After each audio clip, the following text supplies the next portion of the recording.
I had determined that the memory of my evils should die with me.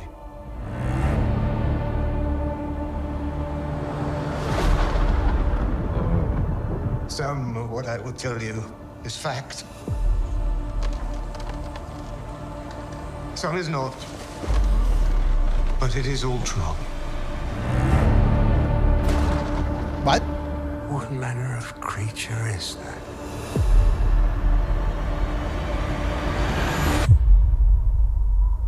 What manner of devil made him? I did.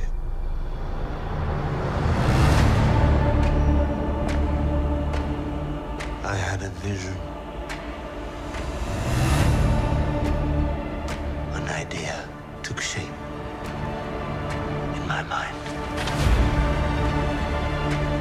This Inevitable. looks amazing. Unavoidable. Oh. Until it became truth. Yeah. It looks like the Crow window. I was just gonna say that. Yeah. Yep.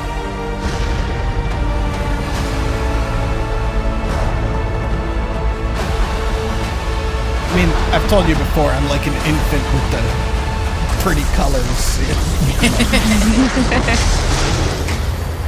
In seeking life,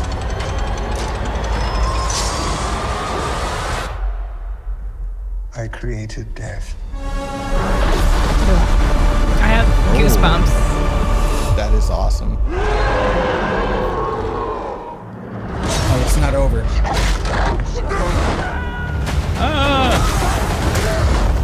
Doesn't happen in the book.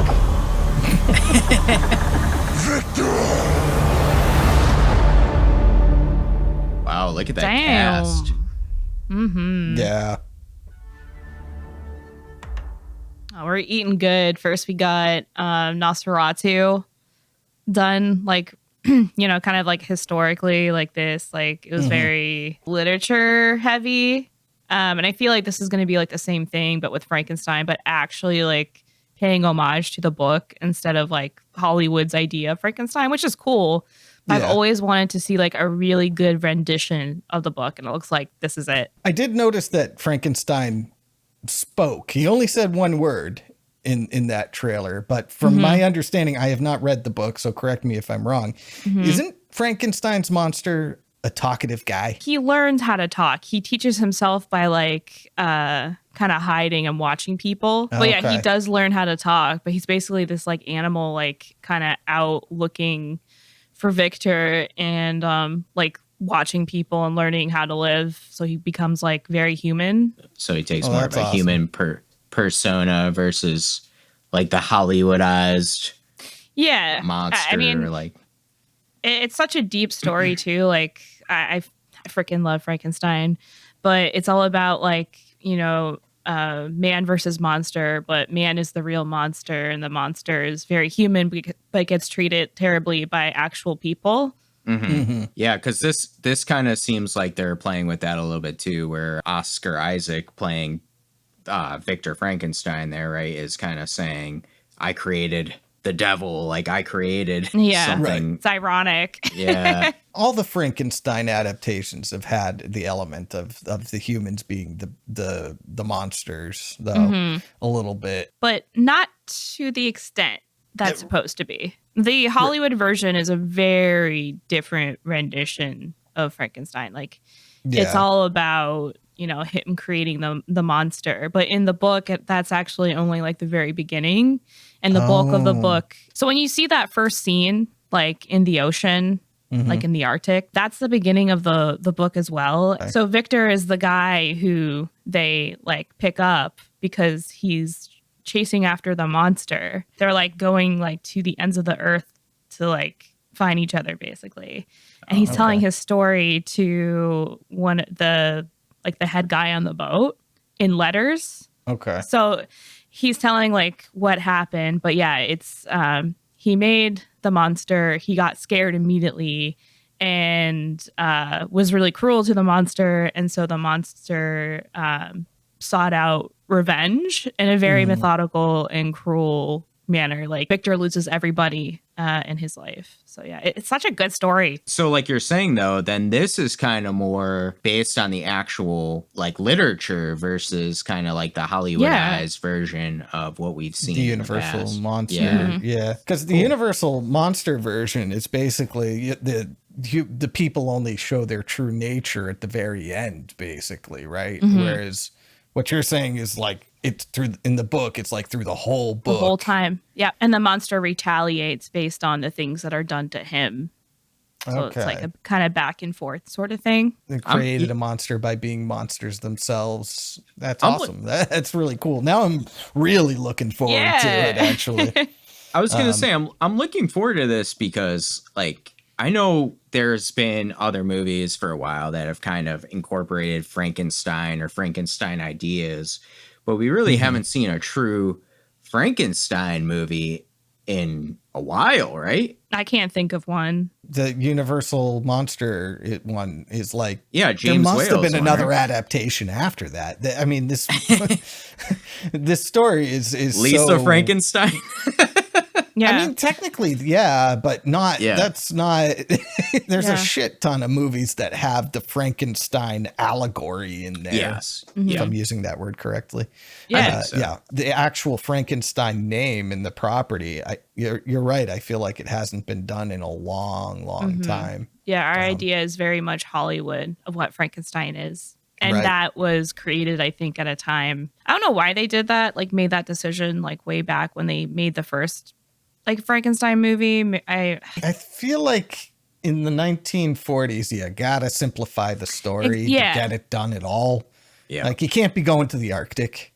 Yeah. You know, like That's true. the story of Dr. Frankenstein creating the monster can be done on one set. Just throw some test tubes and some Bunsen burners and beakers or whatever in a room. this is your mad scientist lab, you know, and I haven't seen the movie, but I'm guessing a lot of it is in that lab. It is. Yeah. Yeah. You know, that's what you can do back then. I'm just picturing the Muppets. Is there a Muppets Frankenstein? There should be. Oh, there's gotta be, right? That would That'd be cool. amazing. Yeah. I don't think there's a feature film Muppets Frankenstein at all, but the Muppets must have done something with the property at some point. Something I liked in this trailer was them really not showing Frankenstein's monster at all. I actually thought they showed him a little too much by showing one shot of him on the thing, like on the cross thing that came up. I was like, no, that's too much of the monster. I want to see less of the monster before I actually see the movie. I gotcha. It's not a lot. I'll be fine, but you know. That didn't register to me that was the monster. I think I was like looking at all the colors. Maybe it's not. Maybe I'm wrong. The shot of him, like the outline of him in the Arctic, I think is really good because he's just supposed to be like this big, bulky, kind of like human mixed match of like body parts and stuff, but he's supposed to be gigantic. I think it's so scary too. And this is one of the things that I'm happy it's going to be in this movie is like being in the Arctic. I think they had like dog teams or something. I don't know if that's going to be in the movie, but they're like chasing each other. And it's just so scary that like, you know, in like blizzards and stuff, you can imagine being on the boat and just seeing this like gigantic monster. That does seem terrible. Like when you're on a boat and there's nowhere to fucking go except into the ocean, and that's not anywhere to go. Fuck that. Yeah, exactly. This looks pretty cool. I even like the way it looks like it's shot. It looks beautiful. That was the first thing I noticed about the trailer is it looks amazing. The cinematography, like very Gothic and like we talked about too, like kind of the Crow aesthetic with the window and everything too. Like, I love those Gothic tones because like I think that adds so much to the atmosphere that you're trying to create in this kind of old monster movie idea, right? It's a Gothic novel, and I love that they have that Gothic look. They also have that mad scientist like neon colors, like the green and the red. That's nice too. Which the mad scientist look is like this wonderful contrast from the Gothic backdrop. Yeah. Just the shot of that test tube glowing red there just was like, ooh. Oh, yeah. That makes me happy. You know, buttons lighting up and stuff like that. Yeah, because that makes all those colors pop. And like that's so cool to visually. I think Guillermo del Toro is the perfect choice to direct this too. He puts magic on the screen. So I was gonna say I'm interested to see like where he's gonna go with this a little bit, because I think he was quoted recently in saying that this is not a horror movie, or like he's not making a horror movie.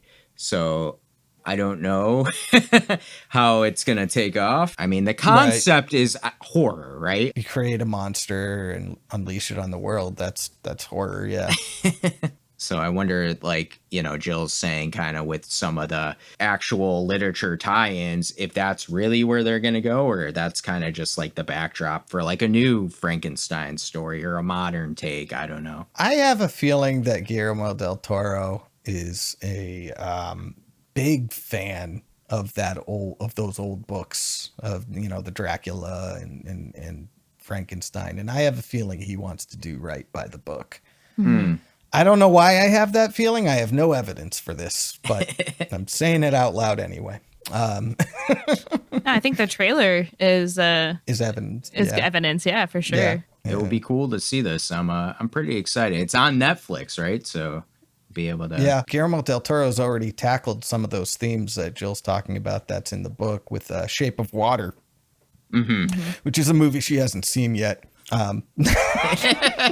He also did Crimson Peak, right? Crimson Peak, yeah, that's a Gothic story, and that's what I was thinking of. Yeah. And I really wanted to love Crimson. I liked Crimson Peak, but I wanted to like it more than. Oh, I don't know. Okay. But I will say that, and that was just like on the story. The actual like atmosphere was very Gothic and like haunting and stuff. So I know he'll probably do right by that at least. Just hope the story is also like good. It's cool to see like Frankenstein and Nosferatu, like we were saying, and some of these older stories in movies brought kind of back into a modern world. I wonder if we'll see more of this going forward. The Wolfman also came back. The Invisible Man also came back. It feels like they're trying to dig more into that type of stuff. Feels like there's a cycle, like it gets done and then it gets overdone and people get tired of it, and then like it comes back 20 years later or whatever, like fashion. And we're just in the middle of that part of the cycle where we get a lot of these older properties being looked at again. And I mean, these are timeless stories, really. There's a reason why they're classics, or considered classics. I'm pretty excited. I'm excited to see this coming out November, correct? Yes. That'll be cool. Like winter, another kind of horror movie, and like with the Arctic backdrop and some of the scenery here, that will be cool to see. Stranger Things is coming out around the same time. I know you'll like that, Jill, as well as me. Yeah. Yeah. So there's a lot to watch come November. We're being fed. We are. Well, that does it for our trailer reaction for Frankenstein. We'll be back soon with another trailer reaction and more videos. But until then, back to the padded room with you.